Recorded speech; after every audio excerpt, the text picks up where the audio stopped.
आप में से कितने लोग जब आप नया मोबाइल फोन या अप्लायंस खरीदते हैं तो असल में बैठकर शुरू से आखिर तक पूरा मैनुअल पढ़ते हैं?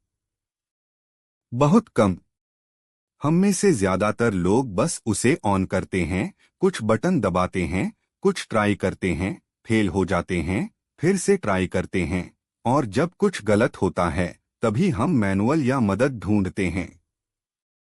इसी तरह जब आप हवाई यात्रा करते हैं और कैबिन क्रू सेफ्टी इंस्ट्रक्शन दिखाते हैं तो कितने लोग सच में ध्यान से देखते हैं? ज्यादातर पैसेंजर अपने फोन या बातचीत में बिजी रहते हैं, भले ही वे इंस्ट्रक्शन हमें बताते हैं कि अगर कुछ गलत हो जाए तो अपनी जान कैसे बचाएं। गाइडेंस तो है, लेकिन कई दिलों को उसमें कोई दिलचस्पी नहीं है। हालांकि भगवान ने हमें हमारी आत्मा के लिए पहले ही मैनुअल और सेफ्टी इंस्ट्रक्शन दे दिए हैं। उनका वचन, चर्च की शिक्षा और वे संस्कार जो हमें ठीक करते हैं, गाइड करते हैं और बचाते हैं। फिर भी हम अक्सर लापरवाह पैसेंजर की तरह जीते हैं। आंखें खुली हैं लेकिन असल में देख नहीं रहे हैं, कान सुन रहे हैं लेकिन असल में सुन नहीं रहे हैं। आज के गॉस्पेल मैथ्यू 9 में दो अंधे आदमी अपनी आंखों से नहीं देख सकते, लेकिन वे विश्वास में पूरी तरह जागे हुए हैं। वे यीशु के पीछे चलते हैं और चिल्लाते हैं, दाऊद के बेटे, हम पर दया करो, उन्हें मसीहा के तौर पर पहचानते हुए, जबकि दूसरे, जिनकी आंखें पूरी तरह से साफ हैं, आध्यात्मिक रूप से अंधे बने रहते हैं। उनकी प्रार्थना आसान और बोल्ड है, कोई लंबी चौड़ी बात नहीं, बस हम पर दया करो। हर बार जब हम भगवान के सामने आते हैं, खासकर कन्फेशन में, हम इन दो आदमियों के साथ खड़े होते हैं।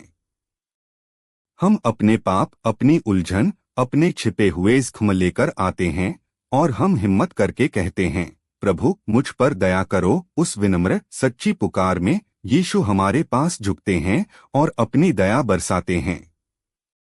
फिर वह खास पल आता है। यीशु पूछते हैं, क्या तुम मानते हो कि मैं यह कर सकता हूँ? और जब वे जवाब देते हैं, हाँ प्रभु, तो वह उनकी आंखों को छूते हैं और कहते हैं, तुम्हारे विश्वास के अनुसार तुम्हारे साथ ऐसा हो, और उनकी आंखें खुल जाती हैं। विश्वास दरवाजा है, उनका स्पर्श तोहफा है। वही स्पर्श आज भी संस्कारों में, खासकर यूचरिस्ट में जारी है।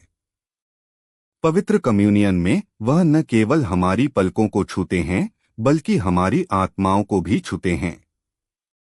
रोटी और वाइन के रूप में उनकी असली मौजूदगी हमें ठीक करने, शुद्ध करने और हमें नई नजर देने के लिए हमारे अंदर आती है। गरीबों, अकेले लोगों, बीमारों और उन लोगों में उन्हें पहचानने के लिए जिनसे प्यार करना हमारे लिए सबसे मुश्किल है। कम्युनियन लेने से पहले अपने दिल में एक आसान सी प्रार्थना करें, जीसस, मेरी आंखों को छू, मेरा आध्यात्मिक अंधापन दूर करो। आज आपको देखने में मेरी मदद करो। हर मास को एक ऐसा पल बनने दो जब दिव्य डॉक्टर अपना हाथ तुम्हारी आंखों और दिल पर रखे। उन्हें ठीक करने के बाद जीसस उन आदमियों से कहते हैं, देखो, किसी को इस बारे में पता न चले, लेकिन वे बाहर जाकर पूरे इलाके में यह खबर फैला देते हैं।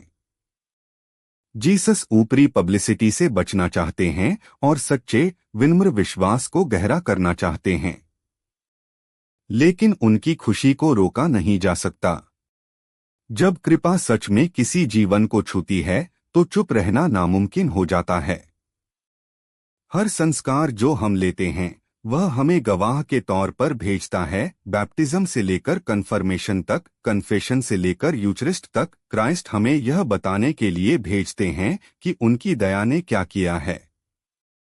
अपनी जिंदगी में किसी एक पक्की कृपा के बारे में सोचें, अपने परिवार में सुलह, प्रार्थना में शांति का एक पल, दूसरा मौका जिसके आप लायक नहीं थे। इस हफ्ते कम से कम एक इंसान के साथ वह कहानी शेयर करें। इस गॉस्पेल में सबसे बड़ा खतरा फिजिकल अंधापन नहीं बल्कि स्पिरिचुअल अंधापन है। बेपरवाही का अंधापन जब हम दुख को नजरअंदाज करते हैं, घमंड का अंधापन जब हम भगवान की दया को हल्के में लेते हैं, और जलन का अंधापन जब हम दूसरे के आशीर्वाद में खुश नहीं हो पाते। संत इग्नेशियस रोजाना जांच को एक आसान उपाय बताते हैं। दिन के आखिर में भगवान की मौजूदगी का एहसास करें, उनका शुक्रिया अदा करें। दिन को रिव्यू करें, उन जगहों का सामना करें जहां आप प्यार करने में नाकाम रहे और कल के लिए कृपा मांगें। हर शाम कुछ मिनट, हे भगवान, मैंने आज आपको कहाँ देखा और कहाँ देखने से मना कर दिया। धीरे धीरे दिल के मोतियाबिंद को दूर करता है। इस हिस्से के बीच में एक लाइन है, तुम्हारे विश्वास के अनुसार तुम्हारे साथ हो। हमारी हीलिंग और हमारी स्पिरिचुअल नजर का पैमाना जीसस पर हमारा भरोसा है।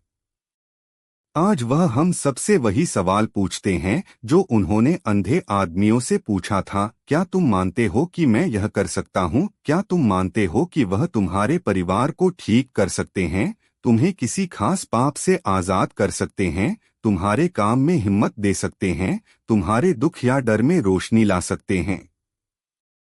पोप फ्रांसिस के शब्दों और भावना में, आइए हम अंधेरे के आदी न हों, बल्कि क्राइस्ट की दया और अपने भाइयों और बहनों की जरूरतों के लिए अपनी आंखें खोलें। उनके प्यार को हमें बदलने और हमारे जरिए बहने दें। तो आइए हम एक पल के लिए अपनी आंखें बंद करें और चुपचाप प्रार्थना करें। जीसस, डेविड के बेटे, मुझ पर दया करो। मेरी आंखों और मेरे दिल को छुओ। मुझे तुम्हें देखने में मदद करो। हर पल, हर इंसान, हर चुनौती में जिसने अंधों की आंखें खोली, वह आज हमारी आंखें भी खोले, ताकि हम अंधेरे में नहीं बल्कि उनके प्यार की रोशनी में चलें। आमीन।